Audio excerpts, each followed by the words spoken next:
this is Miss Dagenford, and I wanted to get us started talking about a version or the next step in genetics, and that would be crossing over. So, what I wanted to start with is an interesting problem, and not only is it going to help us review genetics and dihybrid crosses, but it's also going to help us to look at chi-squared analysis too, which I know is all your joy, right? And that's going to help us review for exams. So this is a nice way to accomplish all three. So we have a scientist who really was able to put a lot of things together. In fact, he used the microscopic results of a previous scientist. When he saw his genetic results, he put two and two together, so to speak. And that's Thomas Hunt Morgan. And Thomas Hunt Morgan, he experimented with fruit flies, and he was able to utilize many mutations that he found with fruit flies. And as he crossed them, he was able to determine the genetic patterns that he noticed. But one thing that he did, he used a cross. He did a test cross. And so you can see on the screen, he used fruit flies with black bodies, with little b as the symbol, and vestigial wings. They look like little shrunken wings. And we use VG for the symbol. And then he used an interesting way to symbolize the normal gene, and that was with a plus sign. So normal wings would be VG plus, and then gray body, which is the normal, would be B plus. So he crossed a heterozygous fruit fly with a double mutant that would be homozygous recessive for both traits. Now, there's going to be a question here. I want you to go ahead and set up this cross. Go ahead and make sure you understand what the parents look like. And hopefully, this is what you found. So we have a heterozygous wild type fruit fly. So that would be VG plus, and that would be then a VG because that is heterozygous, and then the B plus, and then B. That's one parent. That's the heterozygous fruit fly. And then he crossed it with a homozygous recessive for both traits. So VG, VG, B, B. And that would be our test cross, that homozygous recessive. Now, if you recall from our previous practice on dihybrid, if we presume that these are on separate chromosomes, then you should be able to pull the monohybrid crosses out. And that would make your probability very nice. How to do this with probability. So VG plus VG cross VG VG, and then you'd have B plus B cross little b little b. Now, if you do this, you want to be able to then look over here on the left. You want to be able to figure out what's the probability of getting a gray body and normal wing, or a gray body and vestigial wing, or a black body and normal wing, or a black body and vestigial wing.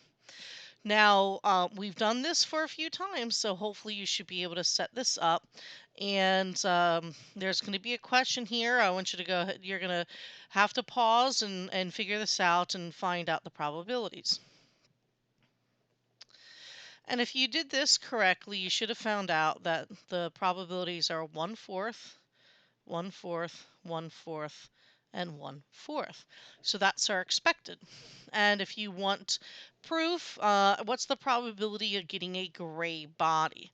Well, getting a gray body in this case, if you want to real quickly practice and do your Punnett square, you'd have VG plus VG, VG, VG, and then this is going to be wild type. This is going to be the black body. And then normal wing, well, let me make this a little bigger this time. B plus B, little b, little b. Well, if you drop and cross, this is going to be your um, I'm sorry, I used black body. Vestigial wing versus normal wing over on the left here. So you'd have half with the regular gray body, half with the black body. And remember, as long as they're independent events, you can multiply them. Now, Morgan did this cross, and he knew very well this is what he should expect, 25%. Now, I want you to now take a look at what he really found. And there's something I said earlier that should maybe give you a clue.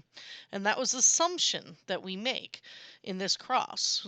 We made the assumption that these are on separate chromosomes. And that's going to be the key for a nice little lab that we're going to do tomorrow. So below is the actual data. Now, if you add all of these up, of course, that would be your total. So you're gonna have to figure that out. You're gonna have to add all of those up to find your total. And then you're going to find your expected with your 25%. So if you go ahead and do that, and you're going to fill out this chi-squared based upon your observed and expected. And so remember, whatever your total is, um, you're gonna find your observed. You're gonna put that in this. You're gonna go ahead and list your phenotypes here. So these are our phenotypes. You're gonna put them in these boxes. You're going to list your observed. So here's our gray body normal. That would be 965. Then your 206, 185, 944. Well, add that up. That's going to be your total. And then your expected would be 25% for each one of these boxes. And then from that point on, you're going to do your chi-square just as we've done before. Um, and then remember, your chi-squared is going to be down here. And nice practice. You got to remember your degrees of freedom. We have 4 categories. So don't forget to find what your degree of freedom is. And then this is your typical chi-square table that you would see on your exam. So just make sure you know what column you're going to use, and then hopefully you'll be able to realize pretty quickly that whether or not to accept or reject this. Maybe even intuitively know that. Um, and so we'll talk about the results of that tomorrow. So what we're gonna do, and just as a nice speed, we're going to speed ahead a little bit here and make sure we're clear about this. Uh, the big assumption here is that these are on 2 different chromosomes, sets of chromosomes. But what Morgan was able to piece together is that, well, perhaps they're linked. They're on the same chromosome. So let's take a look. This is what we did previously. We looked at genes that are on separate chromosomes. And so what we end up finding is that you could have 4 combinations of how those homologous chromosomes sort out. And that's if you went back to our VG plus VGB plus B, here's what they mean by that. When you set up your Punnett squares, you can have VG plus B plus, VG plus B, VG B plus, VGB. And so there's our 4 possible combinations. Now, that's all well and good, but what if they're on the same chromosome? If they're on the same chromosome, then it doesn't matter what happens to the other chromosome. Those 2 genes follow together. So what you're really only going to be able to get, and we'll model this with our chromosomes tomorrow, what we only always get is VG plus, B plus, and VG and B. And you want to be thinking of that in terms of the chromosomes, how they would follow. And I can show it to you real quickly. If our genes are only on this top chromosome, so VG plus, and then down at the bottom of the chromosome, this is B plus, and remember these are our copies, B plus. Well, over here would be VG and VG and then B and then B. And so it doesn't matter. They're linked. They're on the same. Oops. See, I just Have to correct that. It would be up here. There we go. It doesn't matter where these chromosomes go. These two are going to be VG and B plus. These two are going to be VG and just B. So those are linked genes. But then what Morgan found is that they can actually swap genes. And if they swap genes, that means that you can then get those variations. So notice down here, you can actually get, these are the chromosomes that now switch. So this is the original pair, B plus V, G plus. But notice here with the pale and the red, they've swapped those alleles right there. They've swapped them. And that's what causes those variations. Now, I'm just running through this quickly.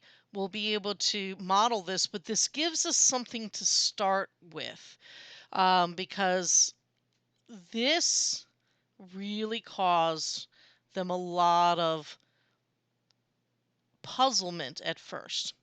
Once they sat down and thought through what's happening to the chromosomes, that's when they really worked it out. So, just to kind of give you a sneak peek of what we're going to do with our chromosomes tomorrow, if you have, let's make them a little bit bigger. If you have two homologous chromosomes, when they meet in prophase 1, they can cross over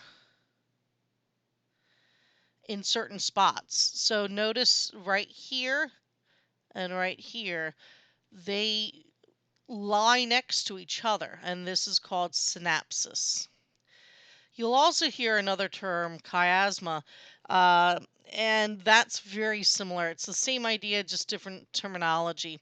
And when they cross over, they can actually relink to the other chromosome. So what you end up having, gotta watch my colors here. What you end up having, there we go, is a scenario like this. And notice if we now put genes on them, you'd have VG plus, VG plus, and then the blue would be VG, and then VG. Down here, let's make this B plus B plus B, B. Well, because they've swapped, notice, and let's pull them apart just to make them a little bit easier. Over here you have this red chromosome, which now has a piece of the blue because they actually swapped pieces. And then over here, you've got this homologous pair. And what you realize is now instead of, well, the top would remain the same, VG plus VG, VG, VG. But now because they swapped, you'd have B plus B and then B plus B. And that's where we get some of these quirky combinations from. Well, this is just a nice little introduction. We're going to practice this tomorrow, so that'll help us hit the ground running. Have a nice day. Bye.